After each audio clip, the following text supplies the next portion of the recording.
বিএনপির কথা শুনি না সালাউদ্দিন কমিশনের তো মনে করেন যেটা সংস্কার কমিশন না, এটা হচ্ছে সালাউদ্দিন কমিশন হয়ে গেছে।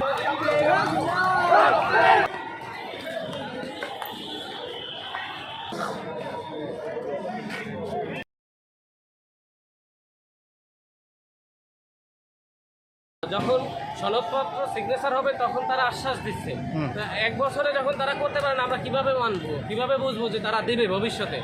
আমাদের দাবিগুলো নিয়ে আমরা এখানে শান্তিপূর্ণভাবে দাঁড়াইছিলাম, কিন্তু এক পর্যায়ে তারা লাঠি চার্জ করছে, টিয়ার শেল মারছে এবং অনেকে যারা মাটিতে লুটাই করছে তাদেরকে পা দিয়ে ঘোরাই দিচ্ছে, বেধড়ক মারধর করছে।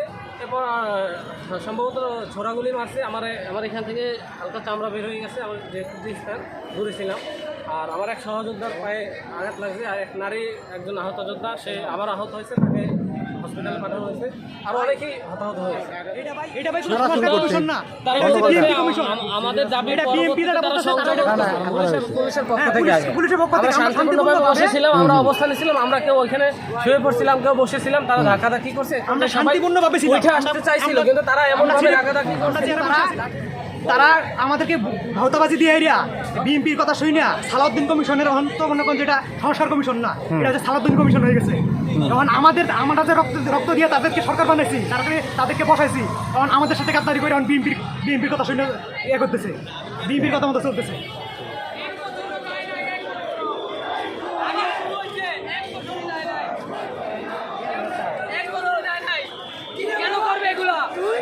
আমাদের মা বোনদের গায়ে আমার হাত তুলেছে ওরা।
এই সময় আসো, আমাদের একজন সদস্য তোমরা আটকে রাখছে, সবাই আসো, আস্তে আস্তে আমার কথা বলতে যাবো, সামনে আসো।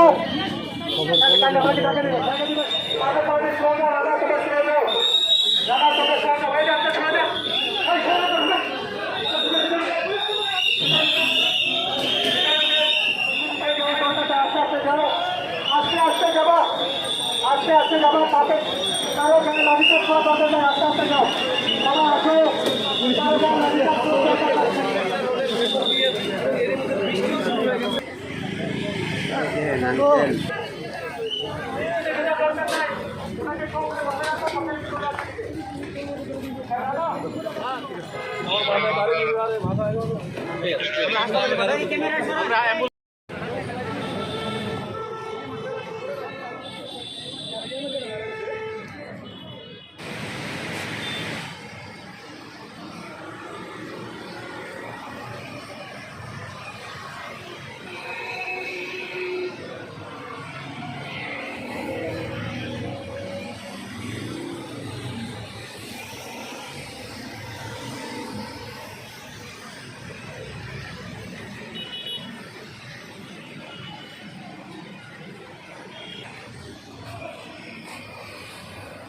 সিরিয়াস হয়েছে নাকি লাগাইতে পারে নাই, বৃষ্টিতে ভুলে গেছে কিনা বুঝতে পারে নাই মনে লাগে।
ভাষা